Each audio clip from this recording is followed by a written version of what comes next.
Au CNRA, c'est parce qu'en réalité, il y a comprendre parce que le CNRA, c'est une autorité administrative indépendante qui n'a absolument rien à voir avec le ministère des télécommunications et de la communication. tey jii mooy lam même ministère bi bu jàddee CNRA da koy redresser da koy mettre en demeure boo gisee taxi journaliste yi wala acteur médiatique yu bari dañuy dem di saisir le CNRA pour demander à ce que ministère bi ñu jàpp ne dafa violer seeni droit mu wax ci kon on ne doit pas faire le procès du CNRA au niveau auprès du ministre. Monsieur le ministre, c'est vrai que ni ñuy wax ay différents pouvoirs et presse man jàpp man il y a un différend je ne vois pas la raison même de dire qu'il y a un différend entre le pouvoir et la presse privée, pas de la presse privée. Le pourquoi, je le dis. Quel est l'acte posé par le régime en place qui dit, sans risque de nous tromper, que nous sommes en train de combattre la presse?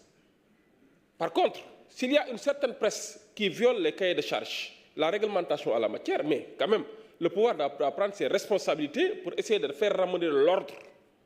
Parce que nous sommes dans une république, dans un état de droit.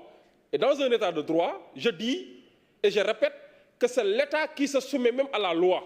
Si l'État doit se soumettre à la loi, à plus forte raison, un particulier, une société nationale, une structure privée, mais tous doivent se soumettre à la loi, parce que c'est ça qu'on appelle l'ordre. Alors, la liberté s'arrête là où commence celle des autres. Monsieur le ministre, on a l'habitude de parler de souveraineté numérique. Souveraineté numérique, c'est vrai. Il y a 20 ans en arrière, on nous parlait de résorber le gap du numérique, la fracture du numérique. Aujourd'hui, on parle de souveraineté. Et quand on parle de souveraineté, ça fait même ressortir une sécurité nationale. C'est une affaire d'État.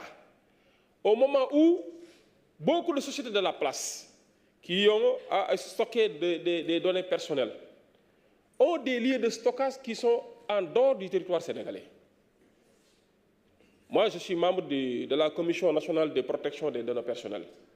Mais pour beaucoup de sociétés qui demandent des fois qui font des déclarations pour demander des autorisations par rapport à la prise de données personnelles de Sénégalais, d'abord, le stockage c'est à l'étranger et des fois c'est dans une période allant de 5 ans à 10 ans.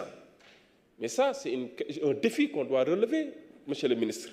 Et on ne doit pas badiner avec ça parce que c'est une question même de sécurité nationale. C'est vrai que nul n'est à l'abri des pirateries ou des attaques. Nul n'est à l'abri. Même les États-Unis, des fois, sont piratés.